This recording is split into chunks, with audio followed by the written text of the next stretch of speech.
As of today's video, we got pretty much multiple stories of choosing beggar, trying to rip off people for their benefit only. But little do they know, people are not dumb. Let's go to our first story today. Last year, I worked as a leading supervisor to a massive new arcade in Australia. I would like to state that our manager could not handle stress, and the smallest thing would cause her to snap, scream at everyone, and leave for the day staying. I just cannot deal with this today. So myself and the other supervisors pretty much ran the store. There is a bit of backstory to this. I believe it's important to context, but you can skip to the conversation. It was the start of the school holidays and I was in exam week of university. On this particular day, I didn't get to sleep the night before, so I was awake for about 32-ish hours by the end of my shift. Like most arcades, I know you can earn points to spend in our store, where we sell stuff from lollipops to pop vinyls to gaming system, you name it. It all differs, but a 150-ish giant plush teddy we sell was about 10,000 points, give or take a few hundred.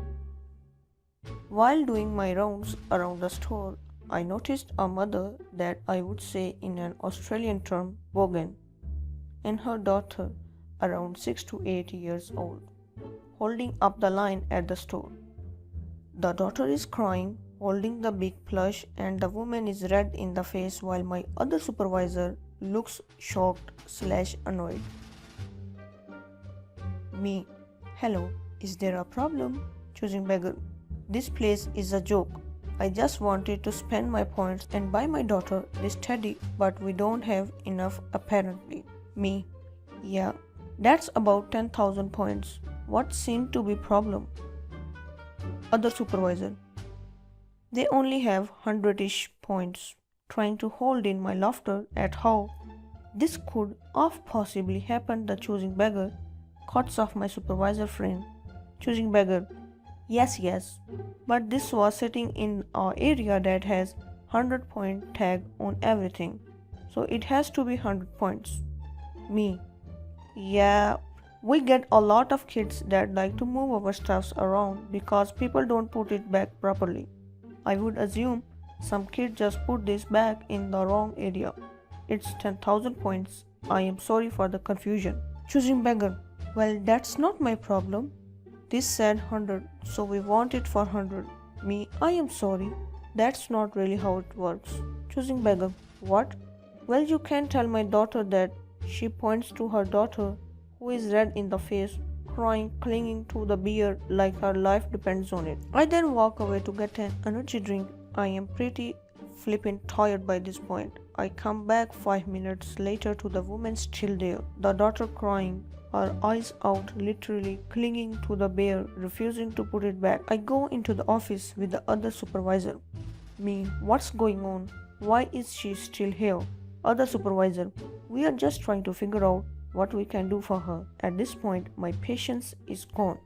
Aside from being overtired, you get pretty fed up with these entitled/choosing beggar parents. Me, what we can do for her?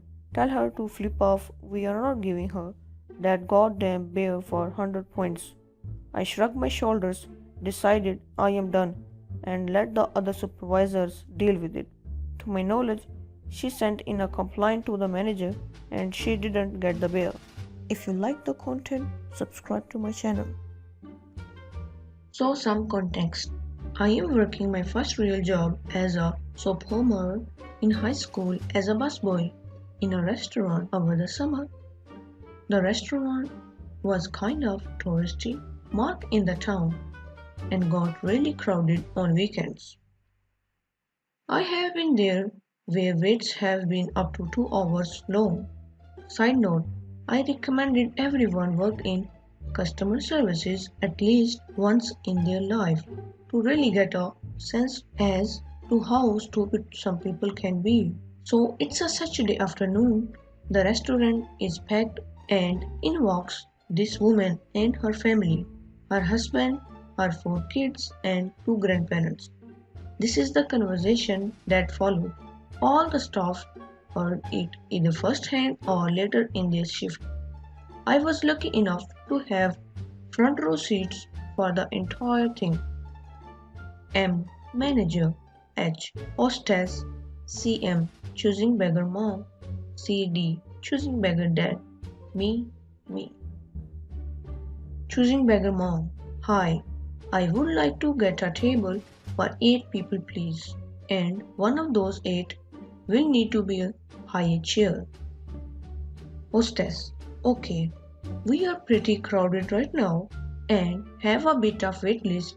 I can probably seat you in about an hour and a half. If you give me your name and number, I can call you as soon as a table is ready for you.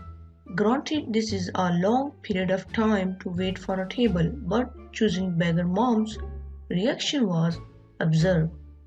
Choosing beggar mom. What? That's outrageous. Hostess.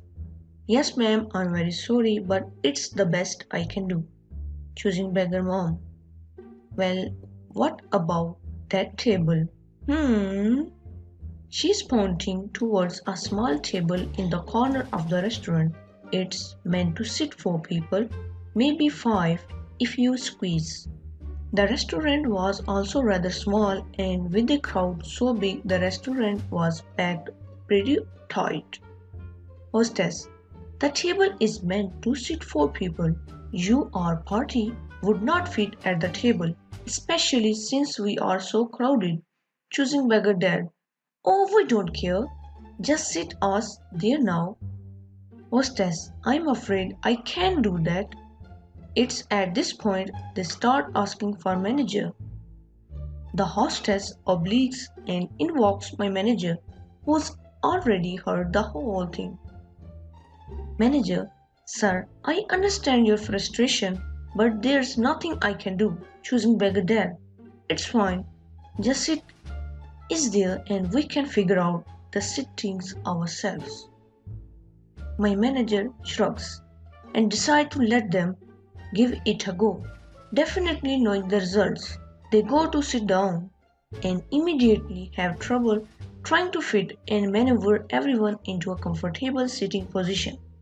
Needless to say, the feat was impossible and choosing beggar mom walks back over with choosing beggar dad. Choosing beggar mom, we don't fit. Manager, yes ma'am, you are party of 8, cannot fit in a table for 4. Would you like to put your name down and wait? Choosing beggar dad, no, I think you have treated us very poorly today. I think you should give us a table for 8 now and a discount on our meal. I swear to God, the hostess laughed, and those who have heard him say this, most of the staff, including myself, could barely hold in our laughter. Manager, sir, with all due respect, that's never going to happen after these circumstances. Choosing beggar mom, we demand you give us a table and discount now, or we are not going to give your business anymore. And we will write a negative review online. Your business will be in ruins. Now, I have been basically paraphrasing this whole ordeal. This happened 3 years ago, and can't remember what my manager replied, but I like to think it went something like this. Manager, bring it on, motherfather. I am a bad bee. You can't kill me. Long story short, the family leaves, and later on that night, the lady leaves a nasty review, 1 star online, about how the service was awful and the food was terrible. They had none. They got a cheery and salty reply from the manager about the situation. Business did not, in fact, stop like they suggested. Too long, don't read. Stupid family demands a discount and to kick people out of the restaurant because crowd sucks. They do not get what they wanted. Thank you for watching. Hopefully, see you tomorrow.